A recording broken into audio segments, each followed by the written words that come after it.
ኢንፋንታይል ፓይሎሪክ ስቴኖሲስ ወይም በአጭሩ አይኤችፒኤስ አብዛኛውን ጊዜ በጨቅላ ህፃናት ላይ በተለይ እድሜያቸው ከ8 እስከ 6 ሳምንት ባሉ ህፃናት ላይ ሲከሰት ይስተዋላል።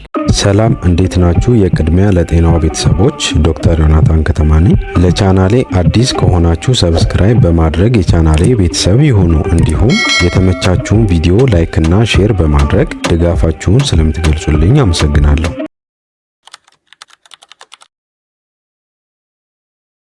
የዚህ የጤና እክል የሚከሰተው በተለያዩ ምክንያቶች በምስሉ ላይ እንደምትመለከቱት ከጨጓራ ወደ መጀመሪያው የትንሹ የአንጀት ክፍል የሚያልፈውን ምግብ ወይም ወተት በሚቆጣጠር የጡንቻማ ክፍል መፈርጠም ምክንያት ነው።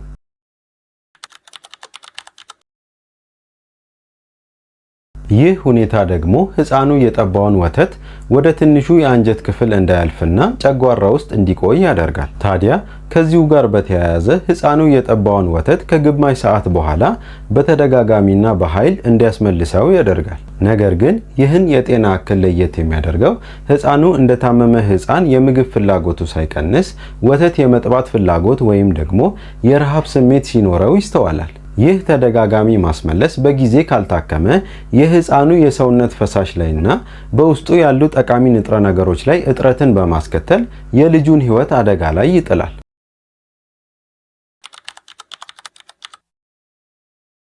ይህ የጤና እክል በአካላዊ ምርመራና በዋነኝነት ደግሞ በሆድ አልትራሳውንድ ምርመራ ችግሩ መከሰት አለመከሰቱን ማወቅ ይቻላል።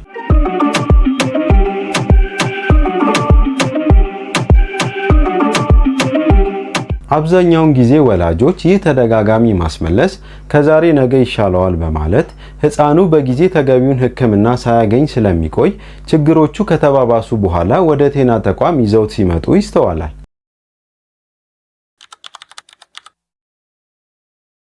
የዚህ የጤና እክል ዋነኛ ህክምናው ወተቱ ከጨጓራ ወደ ትንሹ አንጀት ክፍል እንዳያልፍ የከለከለውን የፈረጠመ ጡንቻ በቀዶ ህክምና ማላላት ነው። ነገር ግን የቀዶ ህክምናው በተሳካ ሁኔታ እንዲሰራ አስቀድሞ ልጁ ከተከሰተበት የሰውነት ፈሳሽና የጠቃሚ ንጥረ ነገሮች እጥረት በደም ስር በሚሰጡ መድኃኒቶች በሚገባ ታክሞ ማገገም ያስፈልገዋል።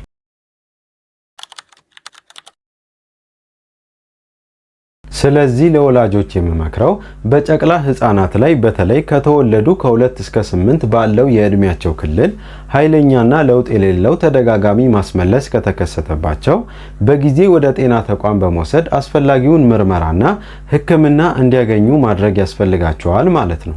ይህ ቪዲዮ ይጠቅማል ብለው ካሰቡ ለወዳጅ ዘመዶ ያጋሩ። በተጨማሪም ስለ እርሶም ሆነ ስለ ልጆ የጤና ጉዳይ ጥያቄ ካሎት በአስተያየት መስጫው ላይ ማቅረብ ይችላሉ።